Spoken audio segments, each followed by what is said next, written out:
Hola, hola a todas y a todos. Estamos dando la bienvenida a una de las actividades del Foro de las Artes 2020 organizado por la Universidad de Chile, pero en este caso estoy dando la bienvenida a una actividad que estamos organizando en conjunto a la Asociación de Universidades Grupo de Montevideo, pero en particular a la colaboración muy estrecha entre dos miembros o dos universidades que participan de la asociación, que son la Universidad Nacional de Córdoba, de la cual tenemos ilustres miembros hoy día presentes, y la Universidad de Chile. Se hizo un trabajo hace tiempo de recopilación de materiales producidos por universidades de la Asociación de Universidades del Grupo de Montevideo, en el cual trabajó Luis Simó, uno de nuestros invitados y también anfitriones hoy día, que nos va a hablar un poco del trabajo de colaboración también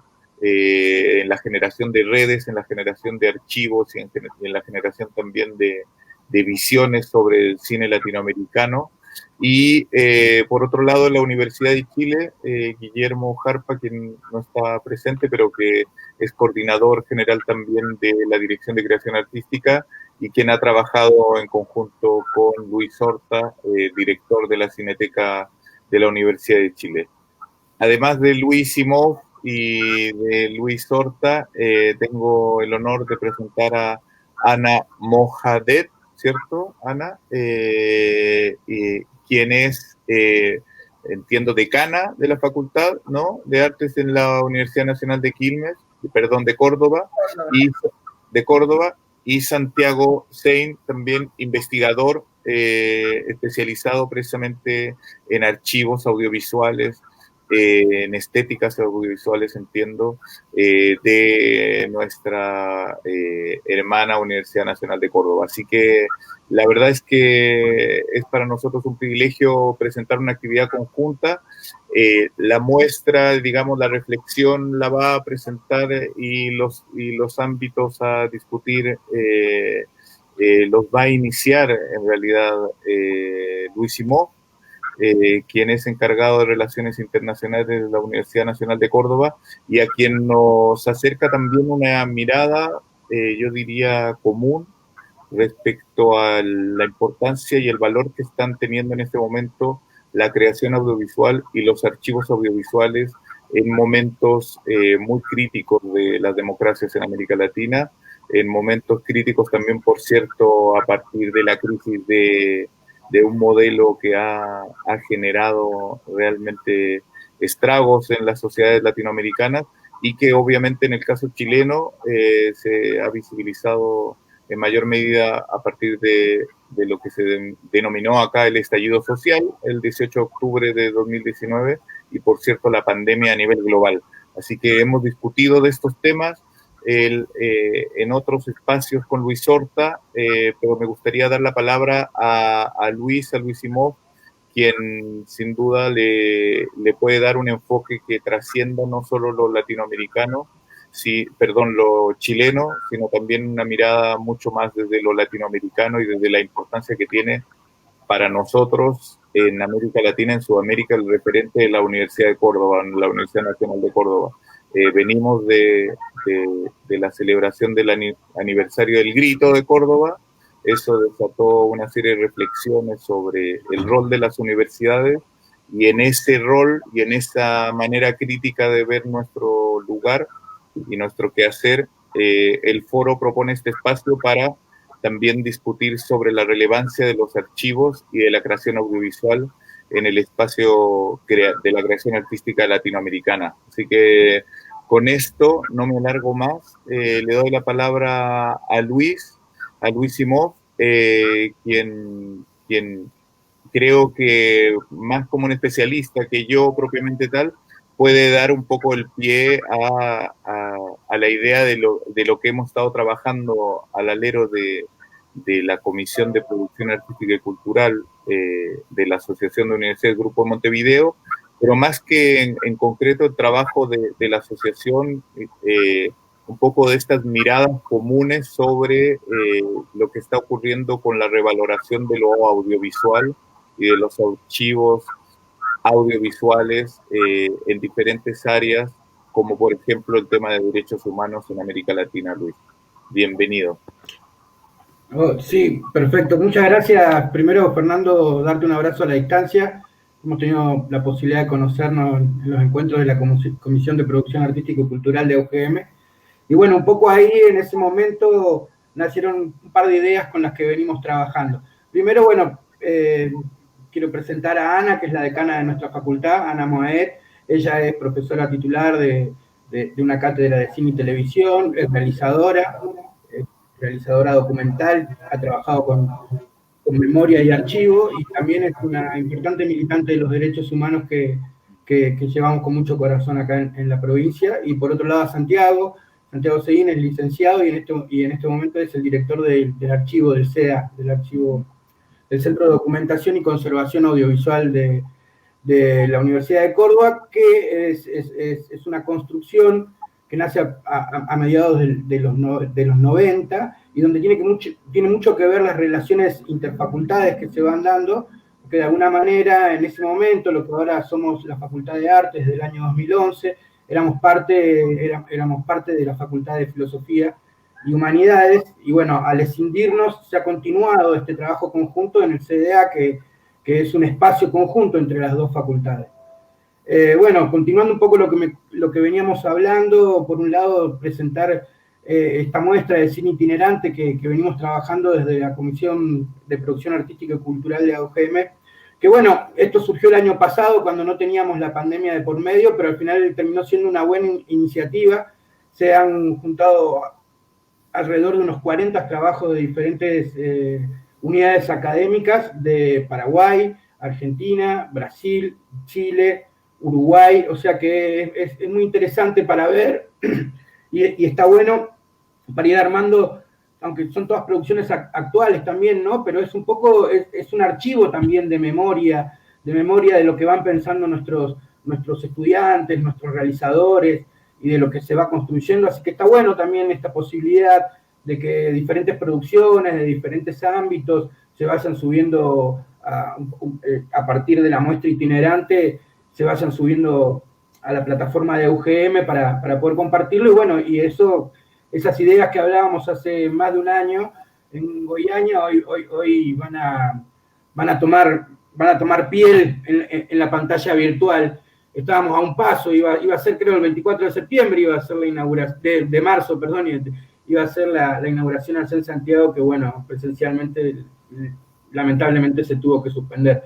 Pero bueno, ahí en las conversaciones con Guillermo y con algunas otras personas de la Comisión de Producción Artística, también surgió esta iniciativa de hablar sobre los archivos de memoria, del acervo audiovisual que conservan las universidades públicas en este caso, y creo que en ese momento me pareció que era un excelente momento para poder enlazar y traer la experiencia de nuestro CDA, y por eso la presencia de Santiago y de Ana. Yo como usuario, como realizador y usuario del CDA, para mi tesis de licenciatura y para otros trabajos que están surgiendo en el camino, puedo dar cuenta de la importancia del acervo que hay ahí. Ya nos va a contar más en detalle Santiago, y de la facilidad, la accesibilidad, del uso que se ha logrado a partir de estos años de trabajo, desde el año 94 en adelante,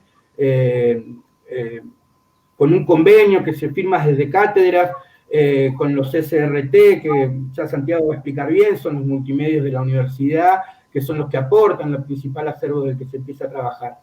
Un poco esa es mi idea. Yo quisiera que para lo que trabajamos, que para hacer nexos, que se pueda pensar un poco de la importancia de estos archivos audiovisuales que estén en las universidades públicas, que formen parte de la riqueza cultural de nuestras naciones, de nuestro continente. Y para esos nexos creo que lo más rico de este encuentro es lo que se pueda dar entre Luis y Santiago y el aporte de Ana. Así que bueno, siguiendo esa línea, yo le voy a ceder el espacio a Santiago para que empiece esta conversación y nos cuente un poco cómo es el surgimiento y cómo es la historia y el trabajo actual y en qué está el CDA. Muchas gracias por el tiempo es muy grato poder encontrarnos y esperemos que se siga dando de esta manera. Muchísimas Santiago. Muchas gracias, Luis. Y le doy la palabra a Santiago Sein. Muchas gracias por presentarlo también. Santiago, además de que me parece muy interesante que inicies un poco la reflexión contándonos en esta actividad más chilena, pero ojalá que llegue a más espacios y latinoamericanos, lo que hace el centro, un poco su historia y las líneas de trabajo que ha tenido. Quisiera de inmediato ya partir además alentándote con un par de reflexiones precisamente a los usos de los archivos audiovisuales. Y lo digo al alero de temas de derechos humanos que han ocurrido en Chile muy recientemente y de reflexiones que han ocurrido sobre los archivos digitales muy contemporáneos, dígase actualísimos, ¿no? Registrados en su mayoría por celulares, ¿no? O cámaras también digitales, porque ya hay muchos estudiantes y no solo estudiantes, jóvenes que registran mucho protestas, movimientos, qué sé yo. Por eso te digo que además del centro y además de ese espacio de la memoria del archivo del cual uno podía hablar previo a los años 20 de este siglo o de los movimientos sociales y cómo se están registrando, también hay un tema con la recuperación del archivo muy contemporáneo y con la construcción de archivos digitales que hemos conversado en otros espacios, como decía, con Luis Horta, y del cual, además de ese pasado, me gustaría también conocer tu postura y si el centro ha podido trabajar o reflexionar sobre esto y sobre esta como inmensidad de archivos muy difíciles también de poder registrar y también organizar para poder en un futuro trabajar con ellos como hoy trabajamos con los archivos de violaciones de derechos humanos, por ejemplo, en los 70s, 80s, etcétera, ¿no? Sí, bueno, gracias por la invitación. El archivo, el CDA, que es el archivo audiovisual, el principal archivo audiovisual de la Universidad Nacional de Córdoba, en realidad es un archivo que fue pensado para trabajar sobre acervos en fílmico, ¿no? Bueno, quería, digamos, para nosotros siempre fue muy importante porque hasta el momento en el que se creó el CDA, el archivo, digamos, como tal, en realidad preexiste el CDA, esa experiencia fue la que nos enseñó a nosotros como universidad, pero sobre todo como facultades, hablo de la Facultad de Arte y la Facultad de Filosofía, a pensar en la importancia de las imágenes como un patrimonio cultural. Yo creo que hasta el momento en que se generó ese convenio, y sobre todo creo que a partir del trabajo que se hizo después, de difusión y de puesta en valor de esos archivos, archivos fílmicos, que bueno, se habían producido décadas antes, fue lo que empezó a generar una conciencia sobre el valor del valor patrimonial de las imágenes, ¿no? Hasta ese momento no había, nosotros en la Facultad de Arte tenemos un departamento de cine, y hasta ese momento, incluso ahora estamos trabajando al respecto, yo les voy a contar las últimas experiencias que hemos tenido. Nos ha costado mucho generar esa conciencia de patrimonio, ¿no? Con respecto al primero que me preguntabas antes de empezar a contarles la experiencia esta, que para nosotros es muy particular, es muy singular dentro de Argentina. Constantemente reflexionamos sobre las imágenes contemporáneas. De hecho, yo puedo consumir en mi casa Televisión Nacional de Chile, no sé, la CNN, lo hago habitualmente, pero yo realmente me he informado en los últimos meses a través de las redes, por supuesto seleccionando, ¿no? Algunos canales para informarme, pero para mí fue fundamental como un complemento para poder informarme. Bueno, y eso es algo que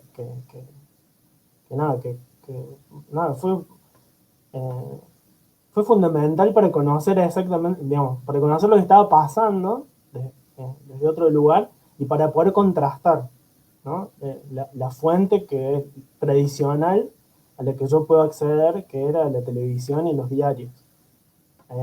O sea que es algo que reflexionamos constantemente, pero que nosotros, como centro de documentación, no estamos abocados a la conservación de esas imágenes, porque bueno, tenemos unos acervos que todo el tiempo tenemos que hacer malabares para encargarnos de ellos, tanto para la conservación como para el acceso público. Pero sin duda es algo en lo que estamos pensando todo el tiempo, y además porque a medida que va pasando el tiempo, también una cosa que nos pasa es que algunas colecciones que originalmente las veíamos como contemporáneas y que decíamos, bueno, esto lo dejamos por el último, siempre tenemos como siempre pensamos en el paso del tiempo, ¿no? Como lo que pone en valor a ese material. Y lo que a nosotros sí nos preocupa es que la primera colección que fue fundante del CDA es una colección que fue generada en un archivo fílmico, en triacetato de celulosa, que es un material que en buenas condiciones dura mucho tiempo. Y no nos pasa lo mismo con los materiales de formatos posteriores, soportes posteriores, por ejemplo el video, ¿no? Entonces, bueno, es algo que siempre pensamos en qué hacer con lo que se va generando actualmente. De hecho, en Córdoba ha habido sucesos importantes que no han generado películas ni mucho registro documental, pero por ejemplo hace unos años hubo un levantamiento policial que generó una situación muy particular en Córdoba, muy extraña, eh, y hubo muchísimo registro de particulares, ¿no? Y de hecho yo creo que la mayoría de los registros más interesantes fueron hechos por particulares y no por los noticieros. Y ahí, bueno, siempre pensamos, ¿qué pasa con todo ese material, no? Nosotros seguimos siempre como muy abocados al tema de la conservación de los archivos televisivos. Yo lo que quería contar, digamos, cómo nació esta experiencia, el fondo principal del CDA, el archivo Canal 10, es un archivo que eh, perteneció al archivo, digamos, al canal universitario, que es el primer canal de una universidad pública que hubo en la Argentina. Por eso también fue una experiencia extraña. Ese archivo estaba muy ligado al noticiero, al servicio informativo, que fue muy importante en Córdoba, sobre todo en los 60 y en los 70, y que tuvo características muy especiales. Primero, que sus técnicos y periodistas tenían una formación muy ligada al cine y al documental. Entonces tienen un registro muy particular las imágenes. Gente ligada al departamento de cine, incluso, bueno, que se estuvo gestando en paralelo a Canal 10. Hubo vínculos todo el tiempo. Y un material que principalmente en el noticiero, eran material generado por el propio servicio de noticias, que esos son originales de cámara, en material reversible, o sea que son archivos únicos, y también en esa época se hicieron convenios para recibir material de muchísimas agencias internacionales, DPA, UPI, ETA. Entonces, estamos hablando de un momento muy particular de la historia del siglo XX, con protestas sociales, levantamientos populares, incluso en Córdoba, fue un momento muy especial. Y todo eso está registrado ahí. Hay documentación sobre eso, ya sea del Mayo francés, de protestas en Chile, en Brasil, en Uruguay. Y una particularidad que tenía este servicio de noticias, que a pesar de ese momento en el cual bueno, había muchas restricciones a la libertad de prensa, transitamos, como es la historia argentina, varias dictaduras, y por lo menos hasta el 76, ese grupo de trabajadores del canal universitario, siempre se le arregló para tener cierta independencia con respecto a las autoridades, que en algunos de esos periodos fueron muy conservadoras, las autoridades de la universidad, y tenía un interés muy especial en registrar las manifestaciones, los levantamientos populares. De hecho, el cordobazo, digamos, lo que conocemos de ese levantamiento fue tan importante en Argentina y creo que en Latinoamérica también. Bueno, la mayoría pertenecen al archivo de Canal 10. De hecho, por la conciencia que tenían esos trabajadores, se encargaron, lo que no pasó en los otros canales de Córdoba, de resguardar ese material cuando llegó el ejército, ese día, a la noche, intentó secuestrar esos materiales, ¿no? Y bueno, y por eso llegaron hasta ahora. Y siempre le dieron la voz a los dirigentes gremiales, bueno, como decía yo, registraron los levantamientos populares y tenían como una particularidad que era que bueno, que mostraron mucho la protesta y ellos cuentan, porque nosotros no vemos la salida del aire de ese material, es que siempre utilizaban eufemismo y se la rebuscaban en el lenguaje para mostrar eso y para decir otras cosas, ¿no? Hay ejemplos muy interesantes, yo por el tiempo no los seleccioné, pero cosas muy graciosas, incluso de, no sé, estar mostrando a Onganía, que era, bueno, fue un dictador, en un acto de 9 de julio, el Día de la Bandera en Rosario, y los camarógrafos lo enfocaban a él y después bajaban y mostraban el cartel que hay en el monumento que dice, bueno, cuán execrable es el que viola la Constitución.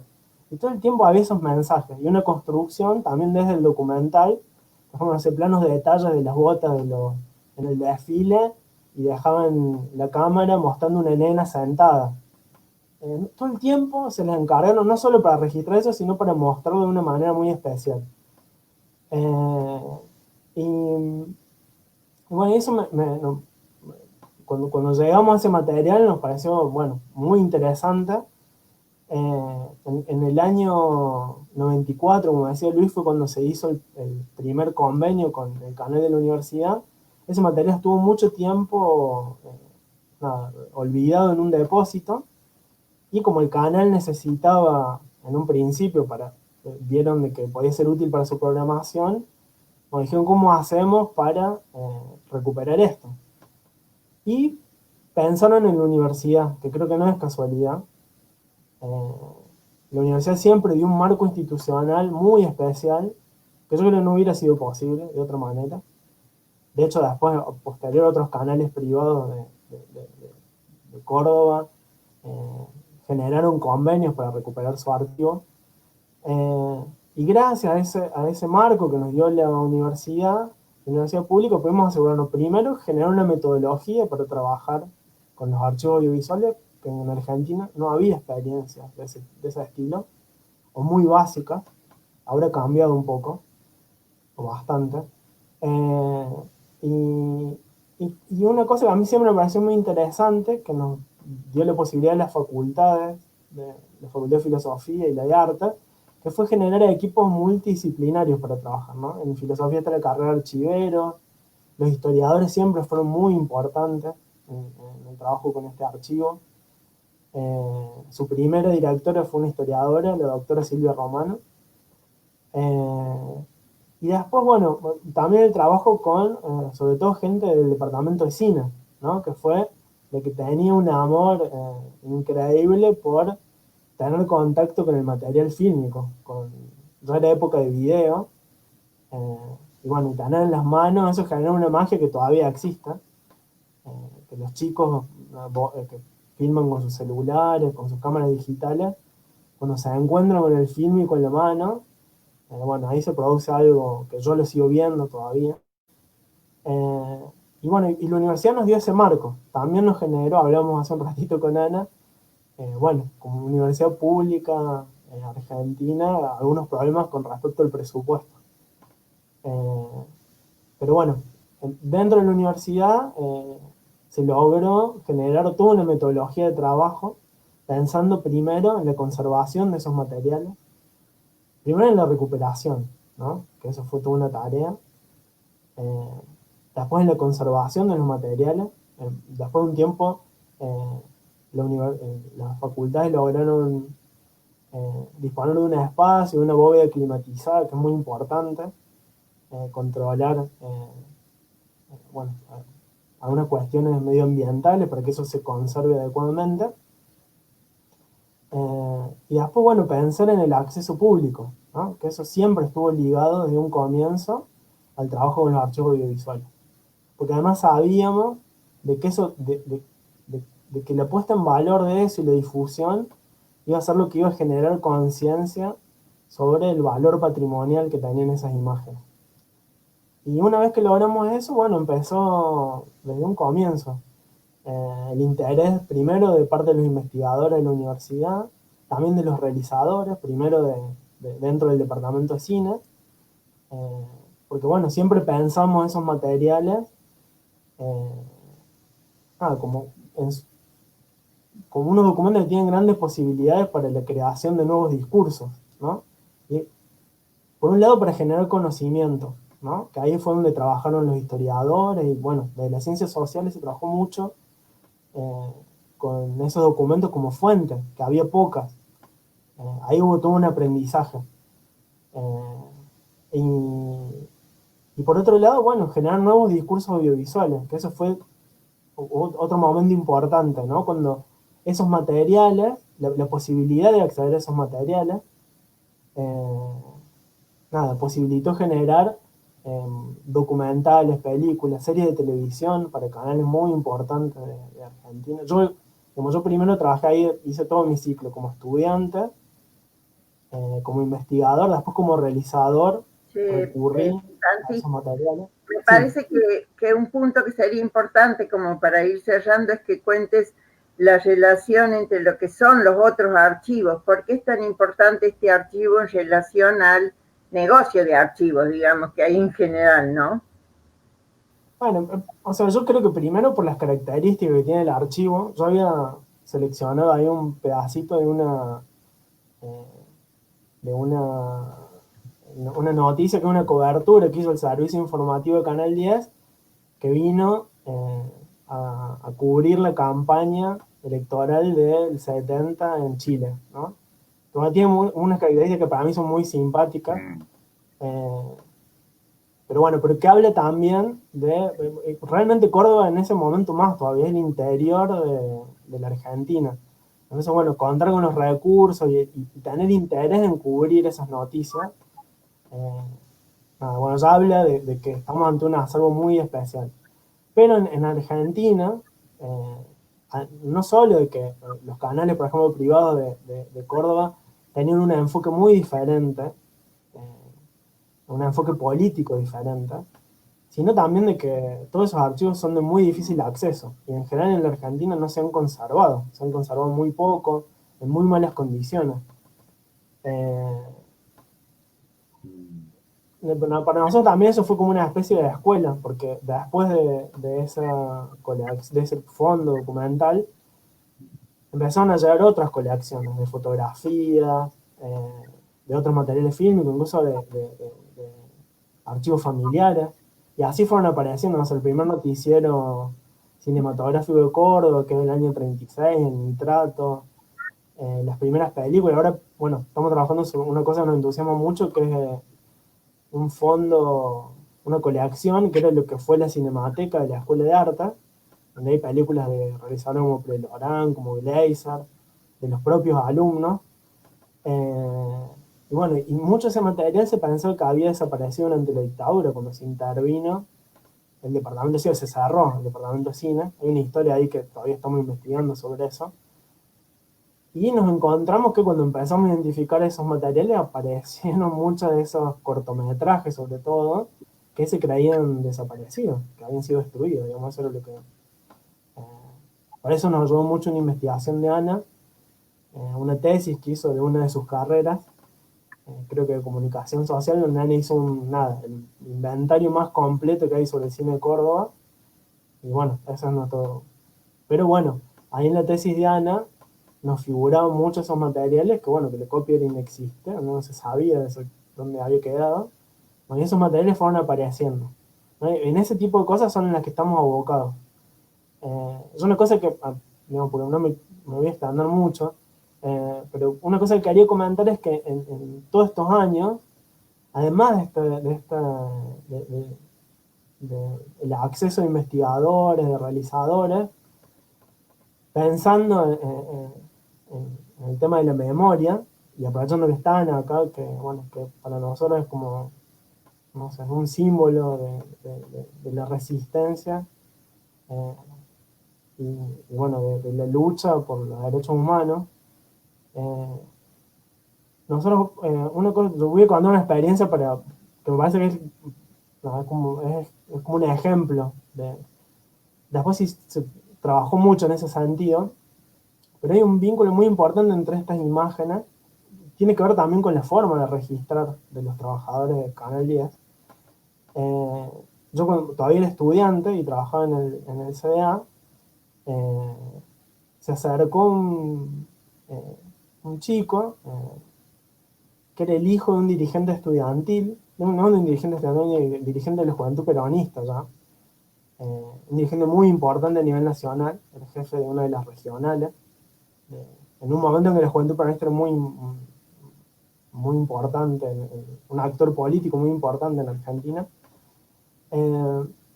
Y se acercó porque él había visto un documental que había hecho yo, que era mi práctica final de tercer año, creo, del departamento de cine, en lo cual ya había utilizado, era sobre el retorno de Perón a Argentina, y había utilizado imágenes donde se lo veía el padre de él, a Miguel Ángel Mosé, y en realidad se lo veía nada, como un actor un poco secundario, porque yo había hecho una selección de imágenes, para eso, digamos, había trabajado sobre un corpus muy grande, y como en esa época los SRT tenían corresponsales en Buenos Aires, cubriendo toda la campaña electoral, en este caso del 73 sobre todo, bueno, había imágenes donde, como él era de Córdoba, no sé, muchas veces le agarraba el micrófono al periodista para estar más cerca, no sé, a un dirigente como Cámpora, como el propio Perón. Y como tenía acceso ahí a las figuras, lo aprovechaban y bueno, se ve que se conocían con los periodistas. Entonces sale muchísimo. Y después él hablando. Y cuando se acercó, me dijo, mirá, dice, yo vi unas imágenes, el que es mi papá, dice, yo lo conozco por fotos. Mi papá fue, bueno, primero preso político, después fue fusilado.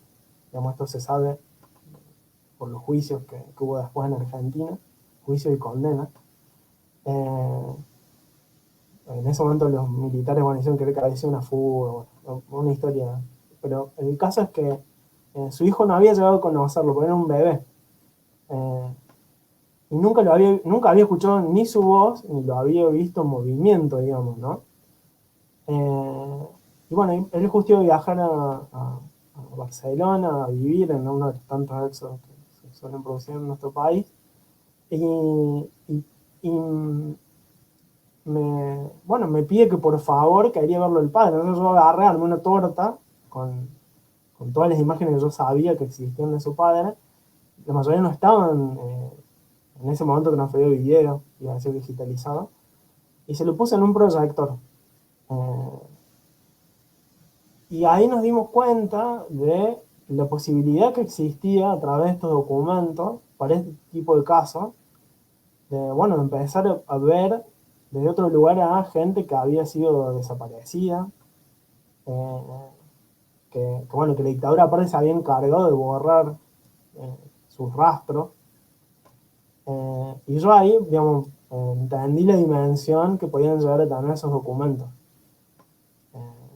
Y a partir de ese momento, bueno, se generaron muchísimas experiencias ligadas a los derechos humanos y, bueno, este tipo de situaciones de identificar gente, de mostrar a mucha gente que luego fue desaparecida por la dictadura en sus lugares de militancia, mostrar espacios que habían sido borrados también por la dictadura. Y bueno, ahí se generó también toda una posibilidad que nosotros todavía creo que está digitalizado aproximadamente el 20% del fondo documental ese. O sea que todavía hay un montón de cosas para ver y para trabajar. Y además, bueno, esto que se siguen sumando, pero lo que quería comentar era todas las posibilidades que existen para trabajar con esos fondos audiovisuales. El otro día le comentaba a Ana también de una experiencia reciente que me llamó mucho la atención. Nosotros hemos trabajado mucho con documentales sobre todo, pero sabemos de que hay un trabajo desde la ficción, para recuperar, para intentar de recrear bueno, una época, el vestuario, algunos lugares. Nuestra ciudad ha sufrido muchísimas modificaciones urbanísticamente. Y hace un tiempo, un realizador argentino que realizó una película que ganó varios premios en San Sebastián, se llama Rojo, Neistat es el apellido de él, y él vino un tiempo a trabajar, a investigar en el fondo documental del Archivo Canal 10, a ver imágenes, porque su película se sitúa en un periodo muy particular de nuestra historia, que es los años, mediados del año 75, justo antes del golpe. Y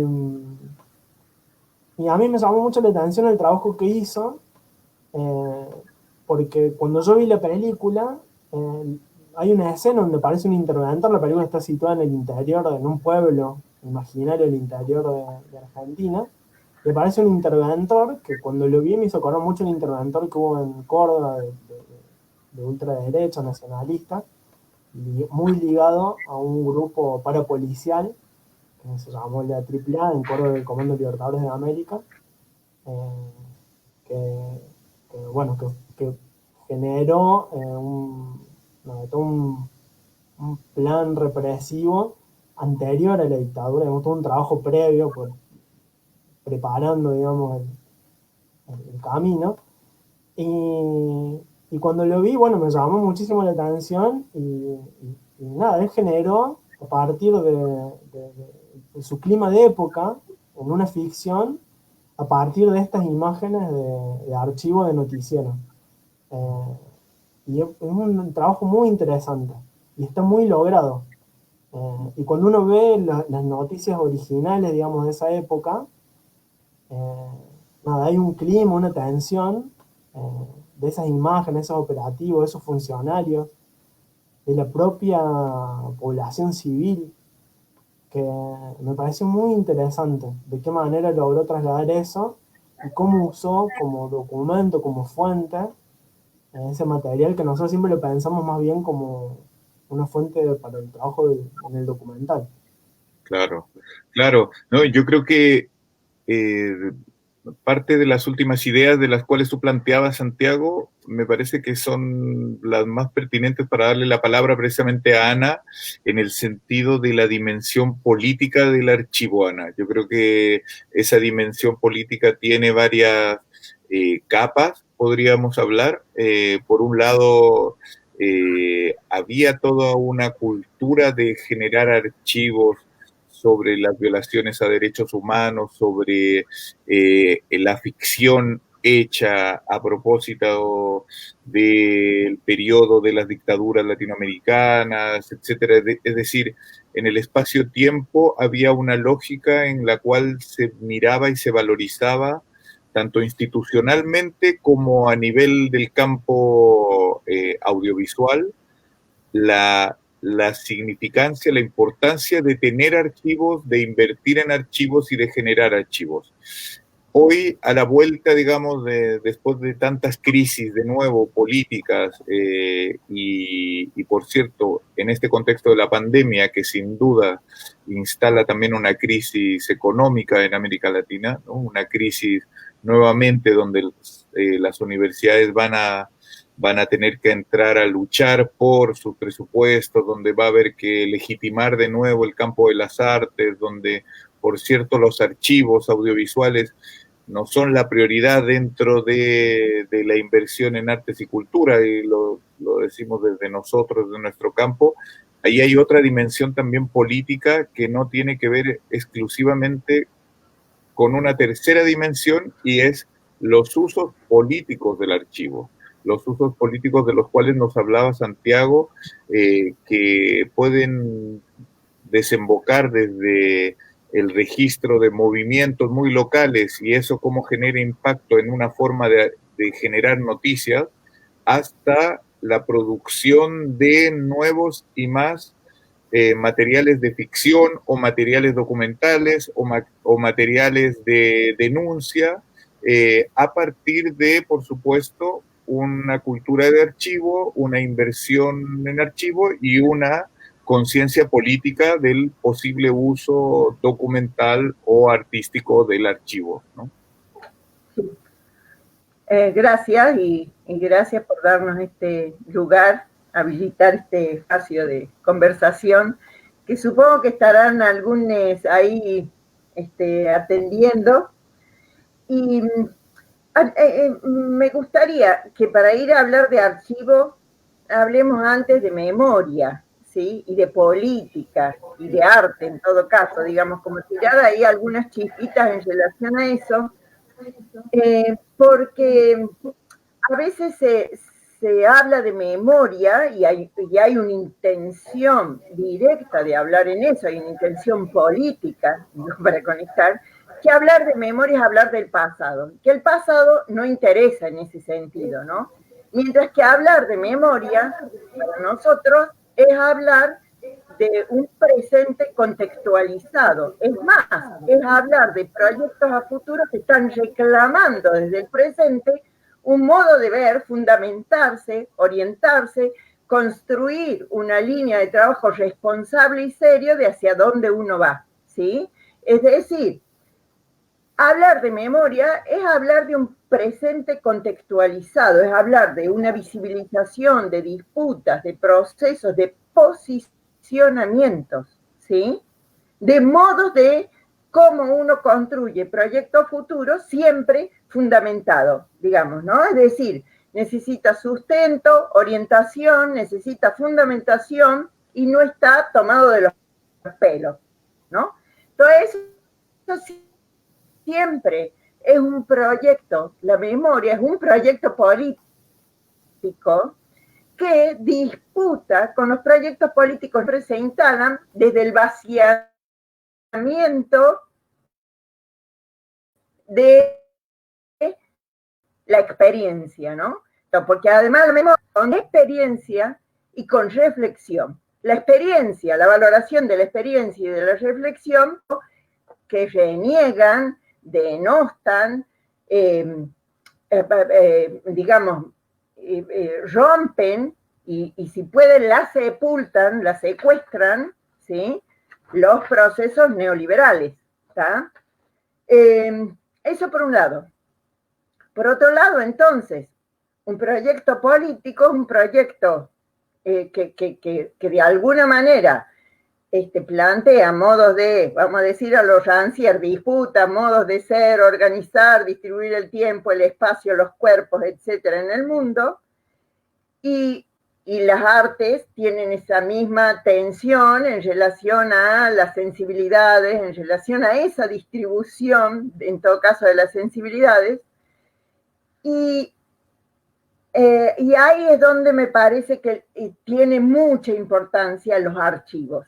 Y tenemos nosotros, como universidades públicas, la obligación de resguardar esos archivos o patrimonios audiovisuales. Por eso para mí es tan importante las políticas que se dieron en torno a esos archivos de los que habló recién, al archivo fílmico del que habló recién Santiago, y yo digo es muy importante, es muy presente, es muy actual, porque se pudo construir durante un muy buen tiempo, que se valorizó la memoria, ¿sí?, sobre ello para construir proyectos.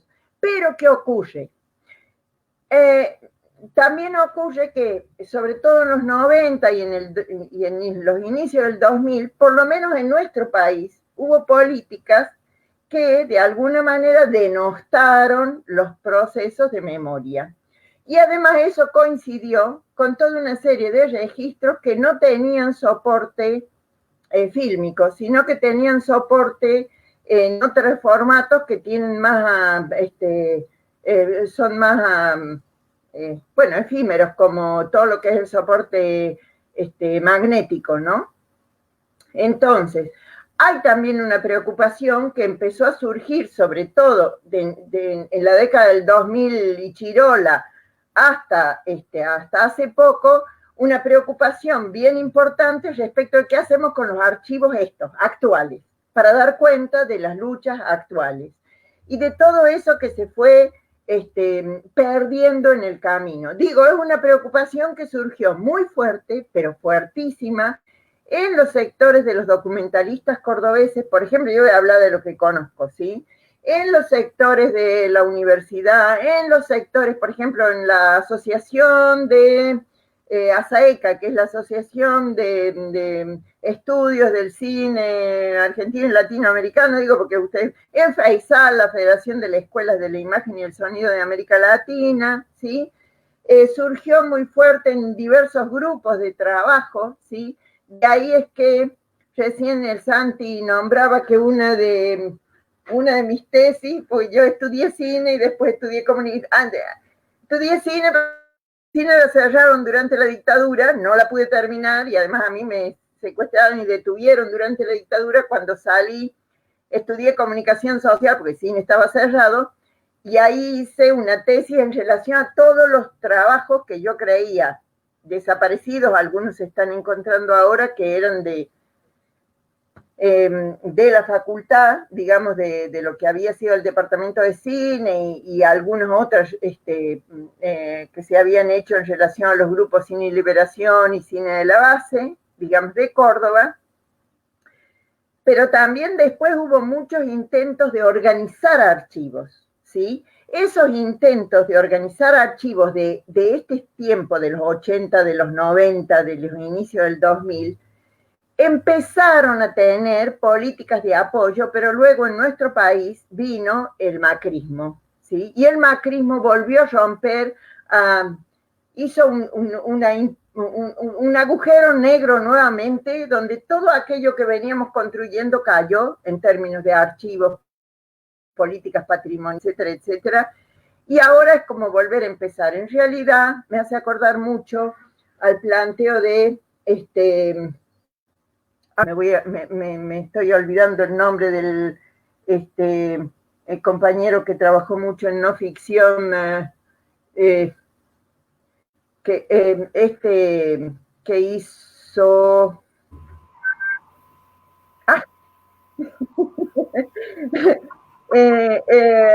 periodista que lo mata la dictadura, que tiene su hija que se muere, que también se suicida, ¿cómo se llama?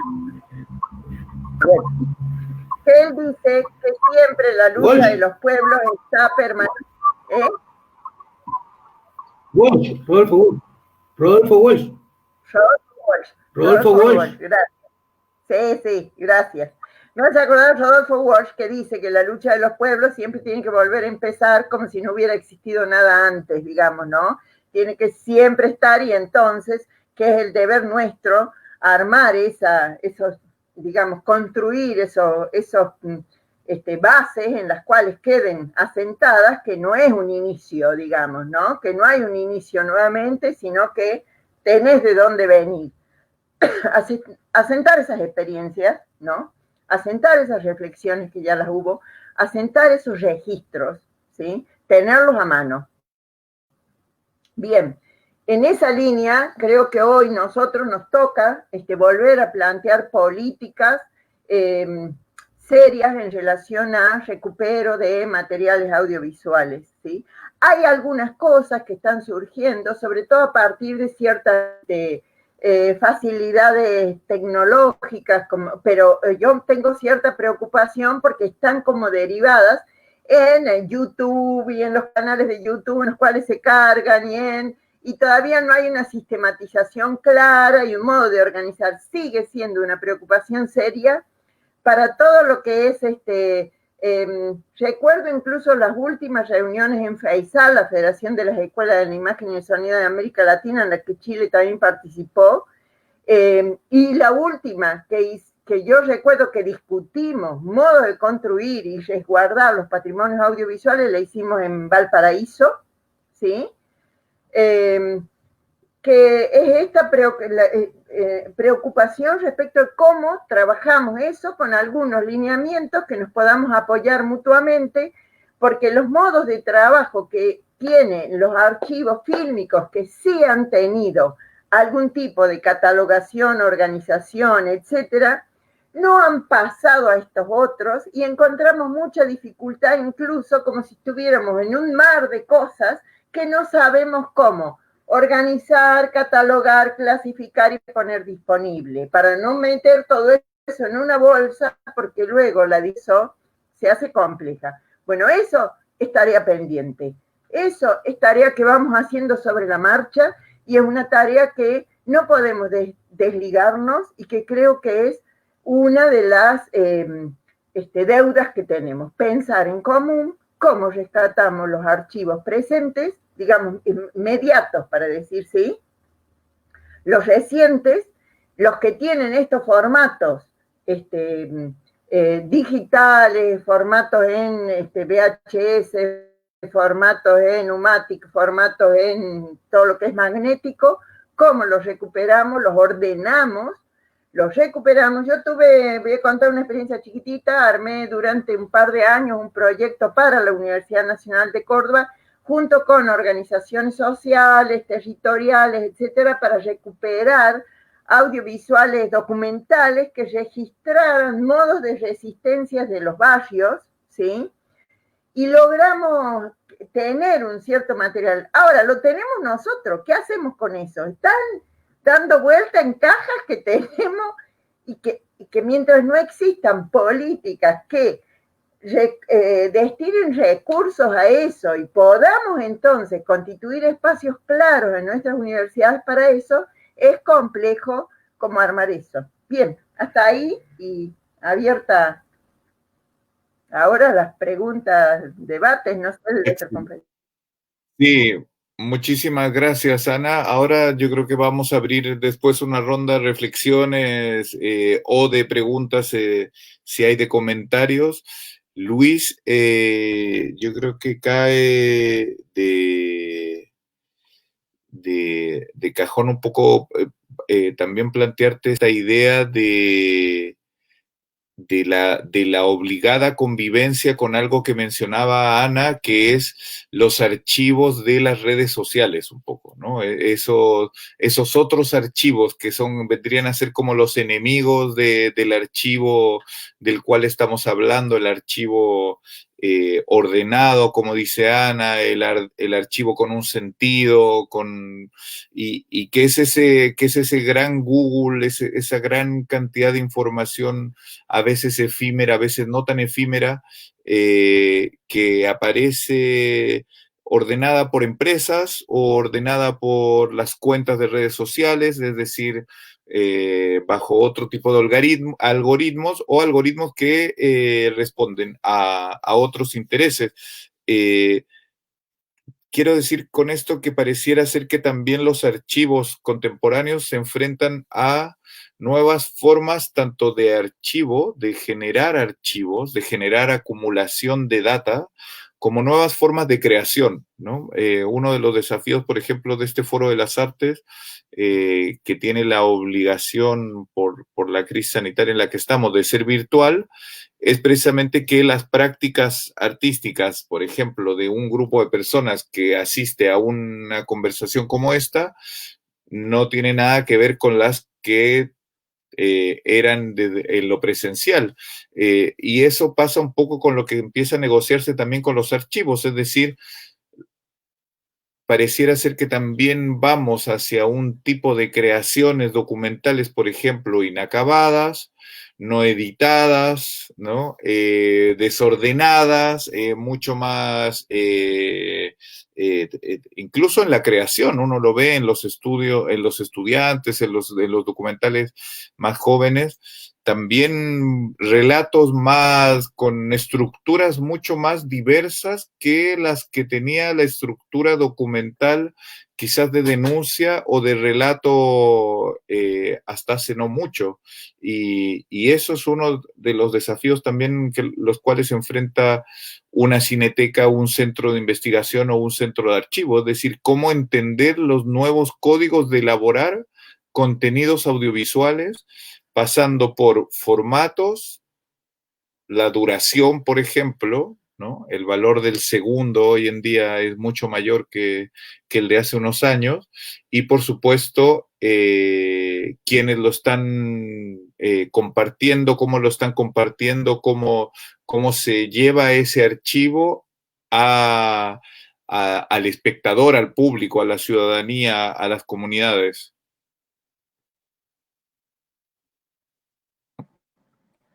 Sí, bueno, primero agradecer la invitación y la posibilidad de establecer este tipo de diálogos que nos parece muy importante que las universidades puedan de manera colectiva traer a diálogo los archivos como productores de sentido. Creo que eso es un motor principal, sobre todo para poder entender la archivística contemporánea y la especificidad que significa pensarlo desde el interior de las universidades. Estoy de acuerdo con lo que tú planteas, Fernando, en el sentido de que hoy día un archivo audiovisual no puede ser lo mismo que era hace 40 o 50 años atrás. La irrupción del digital no solamente es una de las transformaciones tecnológicas más importantes que ha experimentado el audiovisual en los últimos años, sino que también ha permitido una puesta en terreno muy distinta a entender cuál es la labor o la misión que se puede desarrollar desde el campo de la archivística. Pienso un poco a partir de lo dialogado acá en la tesis de Julio García Espinosa, ¿no? En su manifiesto por un cine imperfecto, que de cierta forma hoy día se cumple. Cada uno de nosotros y nosotras nos hemos transformado en nuestros pequeños productores de películas, ¿no? Tenemos la facultad de hacer pequeñas obras, entre comillas, audiovisuales con nuestros celulares y armar una cadena de producción prescindiendo de los elementos tradicionales o convencionales del cine anterior, ¿no? Nosotros podemos ser nuestros propios productores y distribuidores de películas. Pero nuevamente, el archivo audiovisual o la conservación del patrimonio audiovisual queda relegado de la cadena de producción audiovisual, ¿no? Y es ahí donde se hace tan importante que la presencia, bien dicho, de la institucionalidad, en el sentido que son estos espacios aquellos capaces de pensar y cobijar una producción para legarla a un futuro. Esto lo pienso también en relación a las producciones que han surgido a partir de las protestas sociales del año pasado, ¿no? Esta idea del contraarchivo, donde las mismas comunidades son capaces de producir y testimoniar procesos donde la oficialidad o la institucionalidad no llega, ¿no? Y ha sido eso precisamente lo que ha constituido uno de los mayores acervos audiovisuales que nosotros hoy día podemos encontrar sobre los movimientos sociales, cuya particularidad también está dado en que se trata de uno de los primeros movimientos sociales que ha estado tan registrado en términos audiovisuales. Porque si nosotros nos remitimos a otros estallidos sociales, como fue, por ejemplo, la elección de Salvador Allende del año 1970, no tenemos la profusión de imágenes que sí existió para el 18 de octubre del año pasado, ¿no? Hay una diferencia precisamente porque la gente ha empleado esta idea de la apropiación de las tecnologías para subvertir el consumo de celulares, de pequeñas camaritas, etcétera, subvertirlas para dejar de lado el consumo y convertirlas en una huella, un testimonio del tiempo que opera en términos políticos para configurar una nueva idea de comunidad visual. Por tanto, es la misma comunidad la que se está imaginando en términos visuales y audiovisuales en una perspectiva de refundación. Algo que hemos dialogado en otras mesas, ¿no? Donde más se ha manifestado esta idea de la comunidad sublevada, la comunidad emancipada, como queramos llamarlo, ha sido en términos culturales y visuales. La alteración o la intervención de monumentos, de paredes, los grafitis, las performances, pintar en monumentos históricos e incluso llegar a niveles de intervención como el que está ocurriendo en este mismo momento acá en Santiago, que esta estatua de Baquedano ha sido pintada entera de rojo como símbolo de la violencia política que se ha desplegado durante todo el proceso de represión, ¿no? Entonces, eso evidentemente va generando una configuración visual donde las comunidades empiezan a habitar esta idea de los archivos contemporáneos y, por cierto, la institucionalidad no puede quedar fuera de ella. Y me parece que desde el punto de vista de la Universidad de Chile hay una reflexión que ahí puede ser mucho más legítima en el sentido de lo que Ana planteaba, ¿no? La memoria y las contextualizaciones que permiten entender la memoria como un elemento contracultural frente a un sistema hegemónico. Pienso un poco que el archivo de nuestra Cineteca de la Universidad de Chile, que fue cerrado, clausurado por la dictadura militar después del golpe de Estado, conserva los registros del proceso social que se experimentó en Chile desde los años 60 hasta el mismo año 73.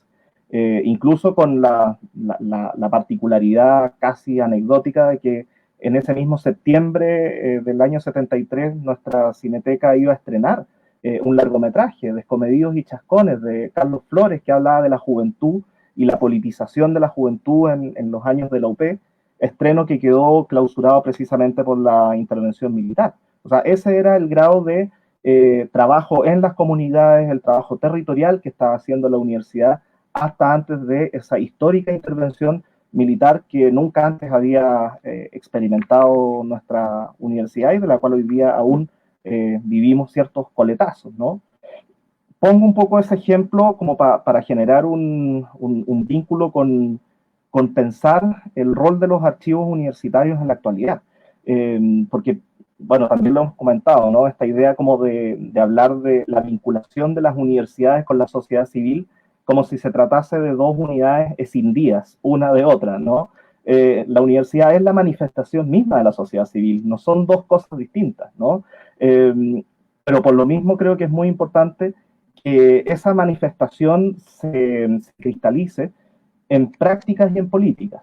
Y por eso la relación que es para nosotros que trabajamos en el campo es muy obvia, pero de pronto no lo es tan obvia, la relación que hay entre la conservación y la preservación son finalmente tomas de posiciones políticas frente a contextualizarnos dentro de los procesos históricos que han condicionado la operatividad de nuestras instituciones, ¿no?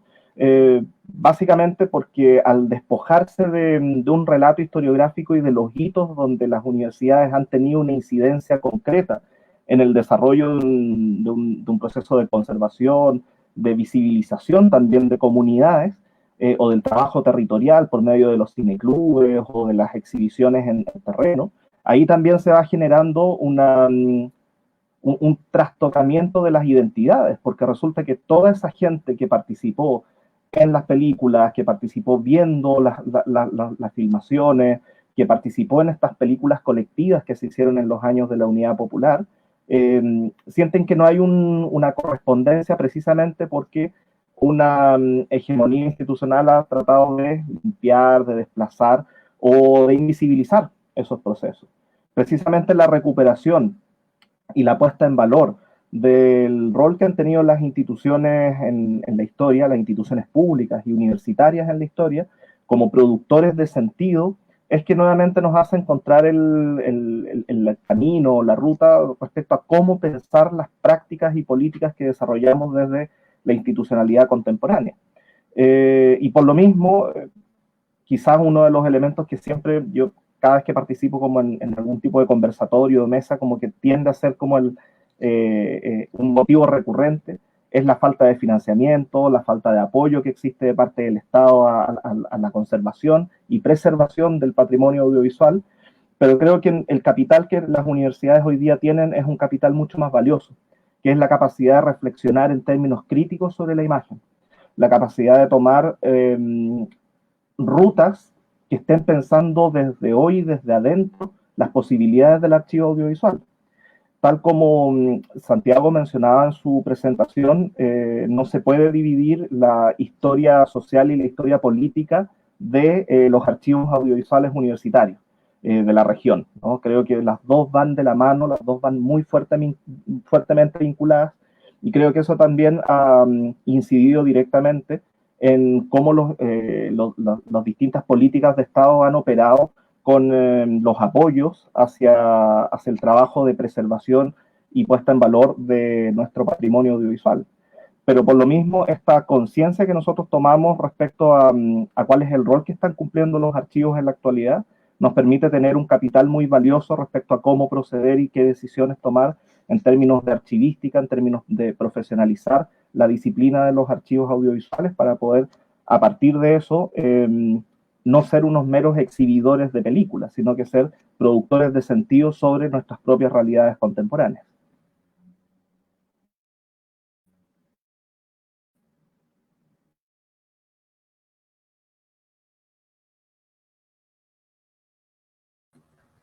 No se te escucha. No se te escucha. Perdón, disculpen. No, que estaba comentando a Francisco si hay alguna consulta en redes sociales, ya sea en la transmisión que estamos transmitiendo en Facebook Live de Foro de las Artes Uchile, también en el YouTube. Me están diciendo que también en el Facebook parece que de la universidad. Aprovecho de dar, de anunciar que esta conversación queda registrada y grabada para ser consultada en el sitio forodelasartes.uchile.cl y poder ser, obviamente, escuchada y vista después de hoy. Se entra al sitio y dentro del programa de actividades se hace un vínculo también a la actividad, así como a las que ya se han llevado a cabo. Ana, quería consultarte, a mí me pareció muy, digamos, esclarecedor o de alguna manera sí, me pareció muy estructurante la manera en cómo partías diciendo la significancia de la valoración de lo vivido, de la memoria del pasado, ¿no? Ahí hay una educación, además de cívica, una educación política, hay una educación de sensibilidades, yo creo, ¿no? Lo que se llamaba antes una educación cultural y que en la contemporaneidad también uno ve, como decía tanto Luis, ¿no? A partir de los movimientos sociales contemporáneos, lo sentí también en las palabras de Santiago cuando relataba esa manera de filmar, ¿no? Y esa manera de registrar una realidad que llevó a que la televisión, ¿no? de la universidad, la televisión pública en Córdoba, también tuviera otra manera de relatar el presente. Desde tu perspectiva, y que es muy interesante también tu rol como decana, hay una mirada distinta en la juventud y esa mirada distinta de ver la realidad también se traduce hoy en maneras de documentar de manera distinta el presente. Como decía Luis, pareciera ser que nuestra generación y antes, digamos, los que estuvimos mucho más vinculados generacionalmente a las dictaduras o a sus efectos directos, había también un mayor, comillas, o no sé si un mayor, un compromiso distinto respecto a la trascendencia del registro, ¿no? Quizás podríamos llamar algo así como una épica de la imagen, ¿no? Una monumentalidad de la imagen. Y hoy vivimos todo lo contrario, tiempos, como decía Calvino, mucho más ligeros, mucho más efímeros, bueno, con ya esta infinidad de registros.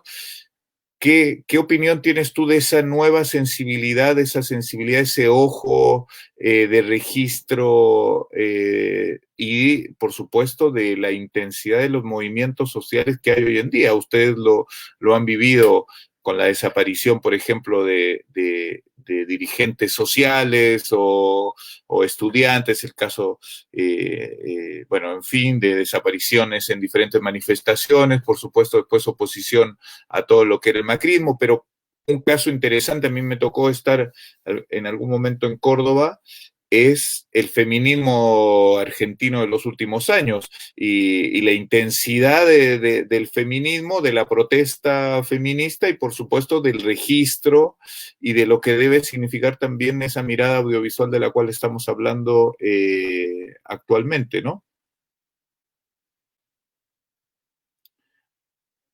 Ahora te necesitamos escuchar a ti. Sí, ahora. A ver, a ver si puedo más o menos hilar, porque es muy grande todo sí, lo que has dicho. Te queremos aprovechar lo más posible. Sí. En una época yo tenía una visión muy juventista, por decir. Les jóvenes, para mí, por el per se, eran revolucionarios, ¿sí? Pero tal vez porque participé de una generación que se afirmaba en esa decisión de la generación setentista de interpelar, intervenir, transformar, ¿sí? Luego me di cuenta de que no es tan así, digamos, que hay jóvenes reaccionarios, y lo voy a poner en masculino, ¿sí? Que pertenecen, y los he visto recientemente, digamos, acá incluso en mi país, que tienen posiciones claras, es decir, que la cuestión etaria puede ser una condición, pero no es la condición, ¿sí?, de deconstrucción. La condición de deconstrucción también tiene que ver y transita con esto de ciertas experiencias, formaciones, etcétera, herencias, ¿sí?, tradiciones, memorias, ¿está?, para tomar parte de lo que estamos discutiendo. Es decir, se habló de los modos de registrar de los camarógrafos de los 70, ¿sí?, en Canal 10. Los camarógrafos de los 70 con esa formación venían de una, habían bebido, ¿sí?, de una corriente muy fuerte del neorrealismo, ¿sí?, y que acá cayó y se construyó en todo lo que fue la escuela de Virgi, la escuela de Santa Fe, la escuela en Córdoba, etcétera, que fueron nuestros maestros, ¿sí? Y entonces nosotros salíamos con la cámara como un arma de construcción de futuro, ¿sí? Entonces, eso se expandió como posibilidad, ¿sí?, el cine como herramienta de transformación. Y ahí entonces se construía. Cuando Santiago contaba lo de los modos de registrar de los de Canal 10, yo me acordaba del libro de Vallejo que cuenta los modos de registrar que tenían en Canal 10 también de Tucumán. Vallejo, que venía de Virgi, la escuela de Santa Fe, etcétera. Estoy hablando muy de Argentina, pero quiero decir, en esa etapa en la que ustedes tenían también Litín, etcétera, ¿sí?, tenían toda esa otra construcción, y Bolivia San Ginés, y el nuevo cine latinoamericano, embebió estos modos de registro. Fueron nuestros maestros, maestras, digamos, ¿sí?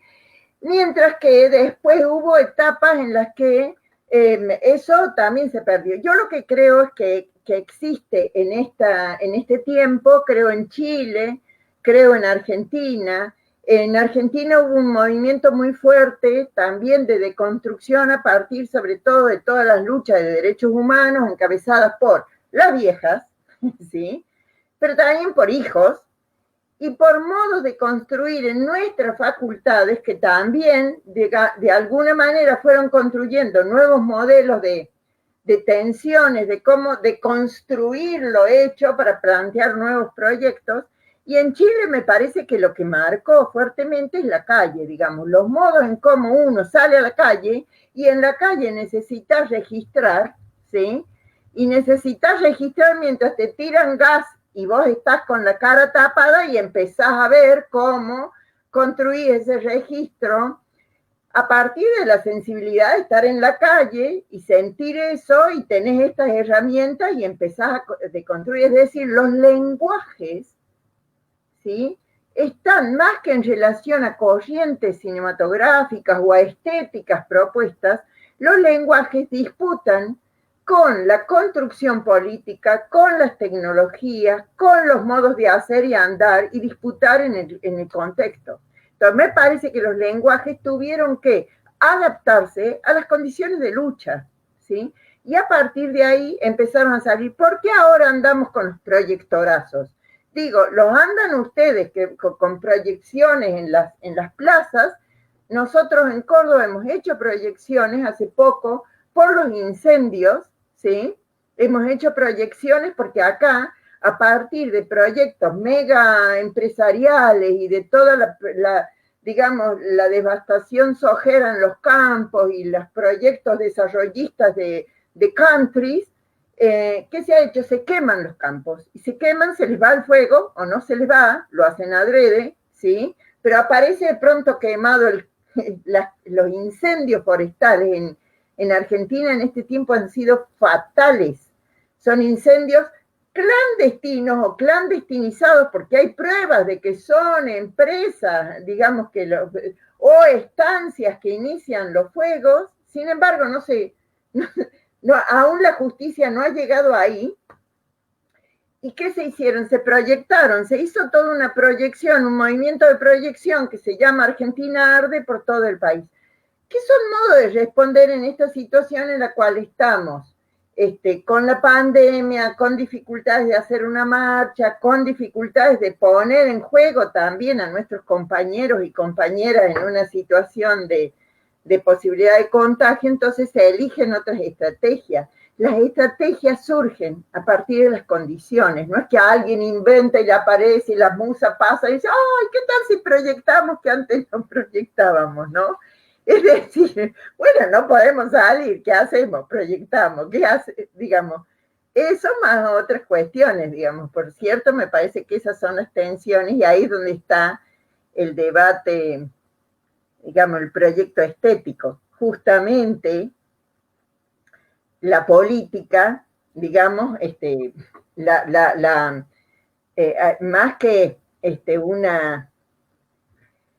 más que una estetización, digamos, de la protesta, lo que hay es que la protesta, digamos, encuentra raigambres estéticas, encuentra canales estéticos para poder, construir y ligarse, porque lo es, porque además disputa modos de concebir el mundo, no es una disputa simplemente, digamos, trabaja sobre esa complejidad, esa diversidad, esa opacidad, la sensibilidad, etcétera, ¿no? Es decir, la disputa tiene esa complejidad, ¿sí? Bueno. Sí, de las frases, bueno, y que Ana mencionaba, hay una que me pareció muy relevante y que la quiero traducir en pregunta a Santiago como a Luis respecto a los futuros de un archivo fílmico o de una cineteca universitaria, ¿no? Ana dice, la frase es, los lenguajes se adaptaron a las condiciones de lucha, ¿no? ¿Qué desafíos ven cada uno que requiera estos centros fílmicos, estos archivos audiovisuales? ¿Cuáles serían las características o los aspectos principales a los cuales se tienen que adaptar a la lucha actual que hay, ¿no? Recordando un poco como la línea temática de este Foro de las Artes, de resistencias, ¿no? A la resistencia que hay hoy en día a, como dice Luis, quedar a la fila dentro de la cadena cinematográfica, ¿no? O dentro de las prioridades presupuestarias de nuestras instituciones o de los ministerios de cultura, etcétera, etcétera, ¿no? ¿Cómo se adapta a la lucha actual un centro de archivo fílmico Santiago? ¿Qué tienen que hacer? ¿Cuál sería el decálogo de lucha? Es difícil. Yo lo que siento es que todo el tiempo estamos reflexionando sobre eso. Y desde los comienzos, por lo menos justamente pensaba en cosas que había dicho Ana, cómo los procesos políticos también condicionan estos espacios, porque el CDA nació a mediados de los 90, ¿no? Y cuando yo hablaba de que la universidad pública nos dio un medio que nos daba muchas posibilidades con respecto a algunas cosas,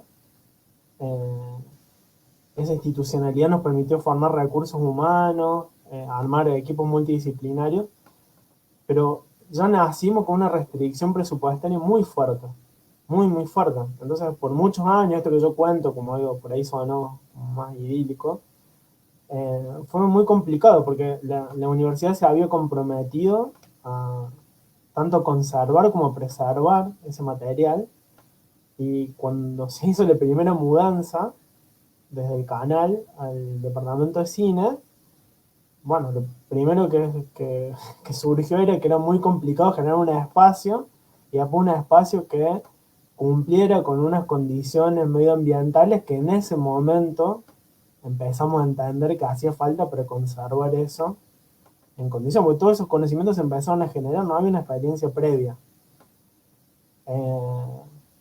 Y bueno, y actualmente seguimos, digamos, hemos generado unas condiciones increíbles al lado de eso que pasó ahí, pero todo el tiempo signado por estos contextos, ¿no? De distintos momentos políticos, de crisis de presupuesto.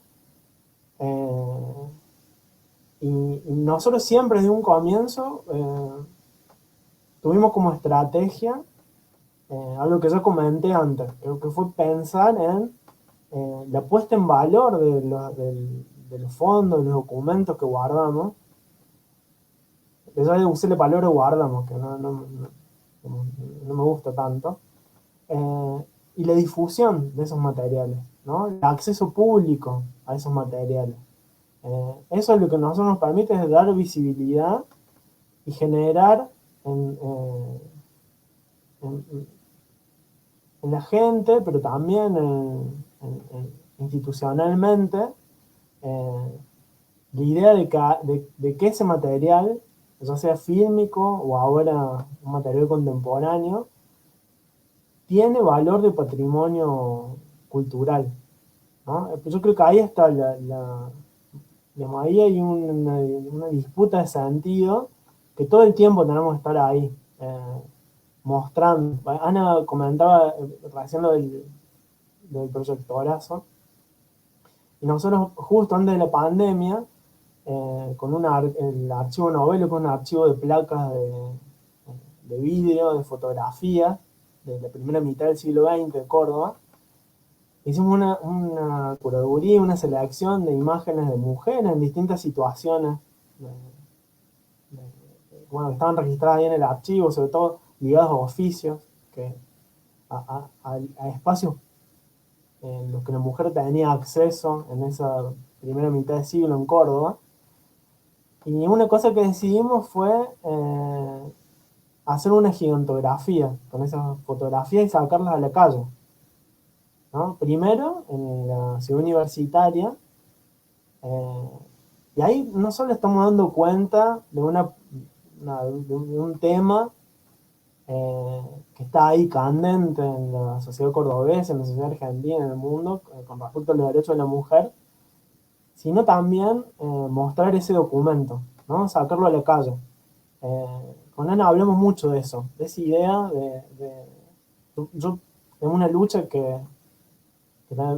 yo siento que en algunos archivos en la Argentina, sobre todo en los privados que se fueron generando, que hay como un síndrome de coleccionista, ¿no? De esa cosa de guardársela. Nosotros en el archivo, entre nosotros le decimos el síndrome de Gollum. Que ahí tener ese tesoro guardado y que nadie, o sea, saben que está, pero el acceso público no es una prioridad para nada. Bueno, una estrategia importante que tenemos todo el tiempo es la difusión, sacar esos archivos a la calle.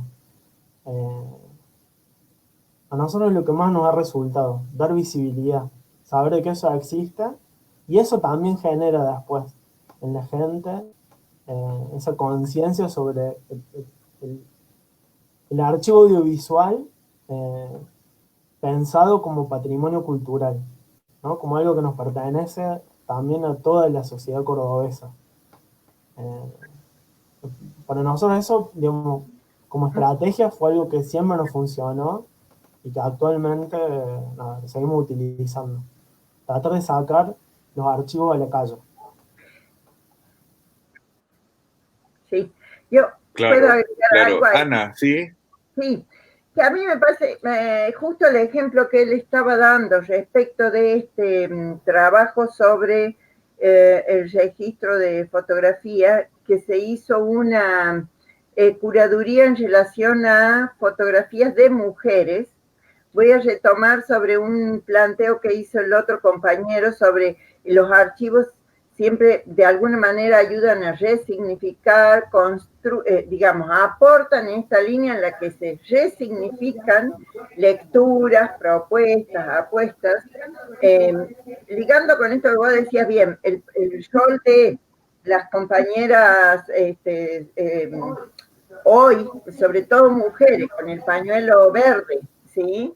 Y toda la lucha, digo, no solo jóvenes, ¿no? O sea, hay muchas viejas que antes era muy difícil salir con el pañuelo verde, pero que hemos salido atrás de las jóvenes, ¿sí?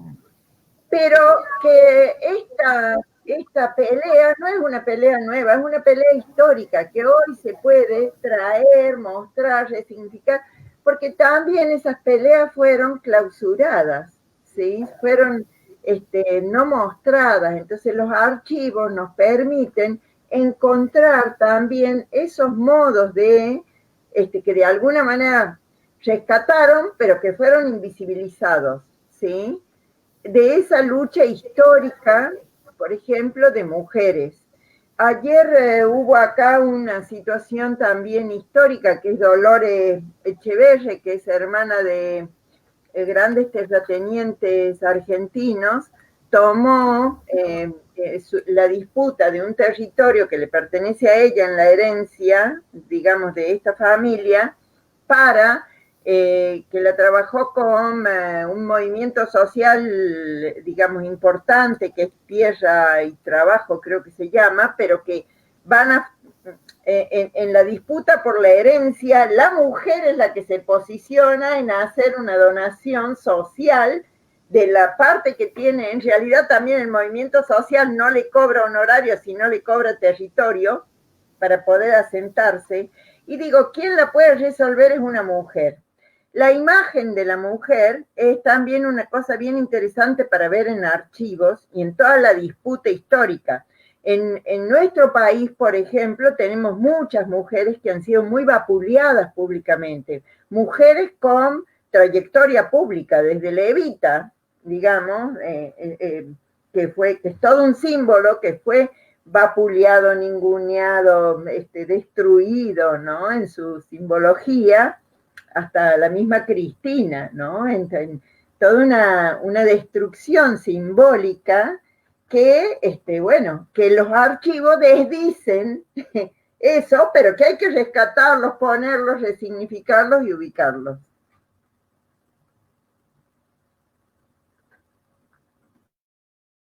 Perdón, me dice Francisco Vergara que nos estamos acercando a los minutos finales. Luis, no sé si quieres hacer una reflexión. Yo creo que también Ana vuelve a poner un tema muy interesante, ¿no? Que es cómo deconstruimos de alguna manera también nuestras maneras de hacer archivos desde una mayor conciencia de la exclusión del ojo femenino o de la creación hecha por mujeres. En Chile ha empezado muy lentamente una valoración de mujeres creadoras, de mujeres, seguramente vendrán también investigadoras sobre el cine y sobre y trabajadoras del medio y del campo audiovisual, no necesariamente con ese, digamos, estatus de creadora, digamos, de directora. Hay muchas mujeres que han sido parte como del campo audiovisual y seguramente ustedes lo han visto. Hoy hay un movimiento también muy importante de creadoras documentalistas, jóvenes, chilenas, también cineastas, por supuesto, ¿no?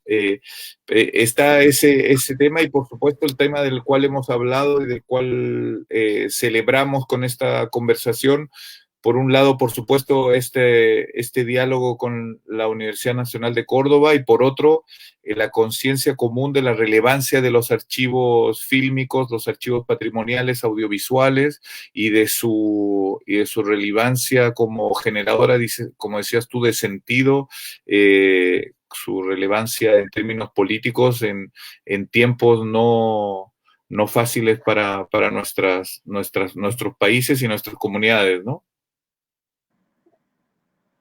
Sí, muy de acuerdo. O sea, hoy día nos encontramos frente a una apertura de diversidades que desde el punto de vista de la archivística y desde el punto de vista del patrimonio audiovisual no habíamos experimentado en las dimensiones que hoy día sí lo estamos haciendo.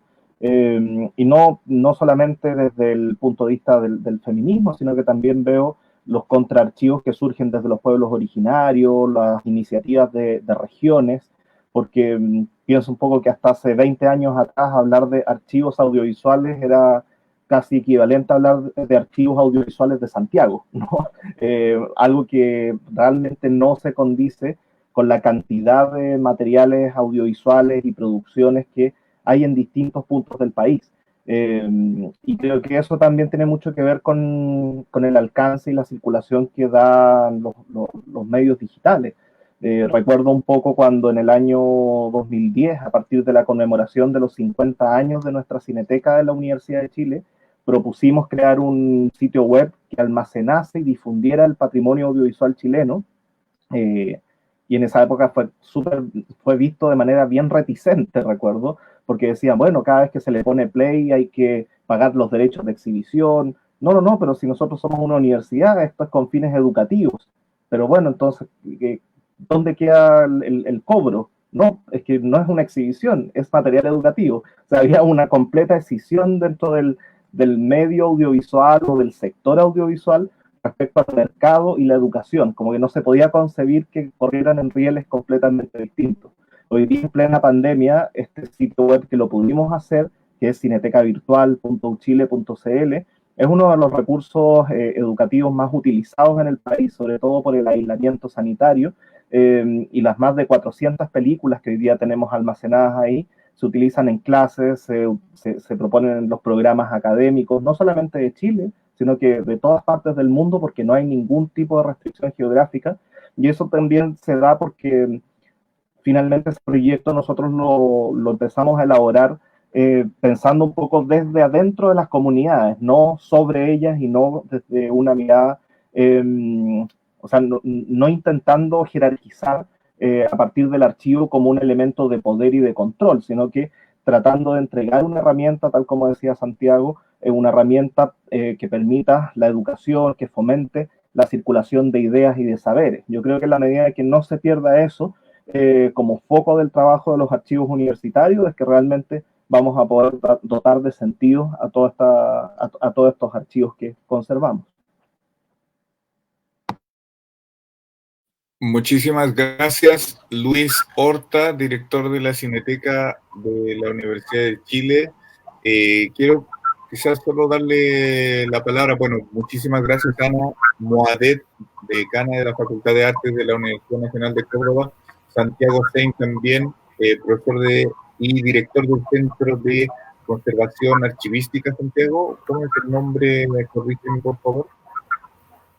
Sí, el nombre actual es Centro de Documentación Audiovisual. Centro de Documentación Audiovisual. Pertenece a la Facultad de Arte y a la Facultad de Filosofía y Humanidades de la Universidad Nacional. Excelente, muchísimas gracias por compartir con nosotros en esta tarde de viernes, tanto en Córdoba como Santiago, tarde primaveral.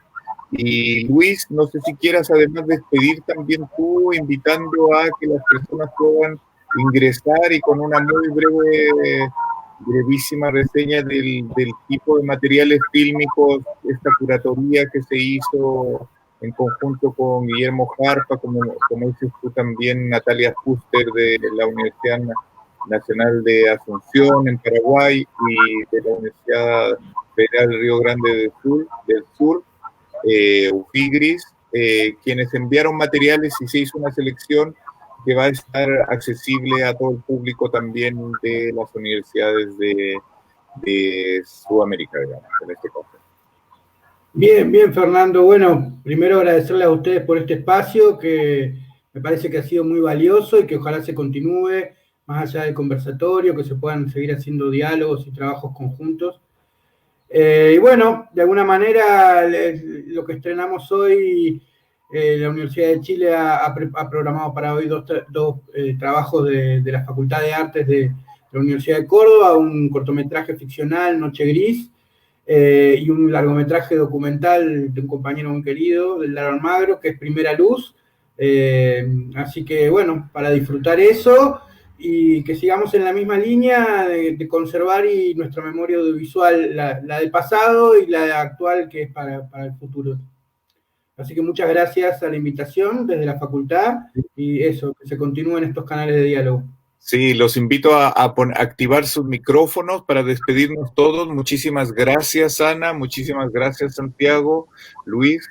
Creo que estamos saliendo airosos a estos tiempos de la virtualidad, así que esperemos encontrarnos en la presencialidad quizás el próximo año o en algún futuro no muy lejano. Y concuerdo con Luis, reforzando ojalá el interés común tanto de la Universidad de Chile por los archivos patrimoniales audiovisuales, por los archivos audiovisuales y a través de nuestra cineteca y la colaboración entre nuestras instituciones sin tanto papeleo y más humanidad y más ideas y más cariño entre nosotros. Muchísimas gracias, Ana, Santiago, Luis Simón y Luis Horta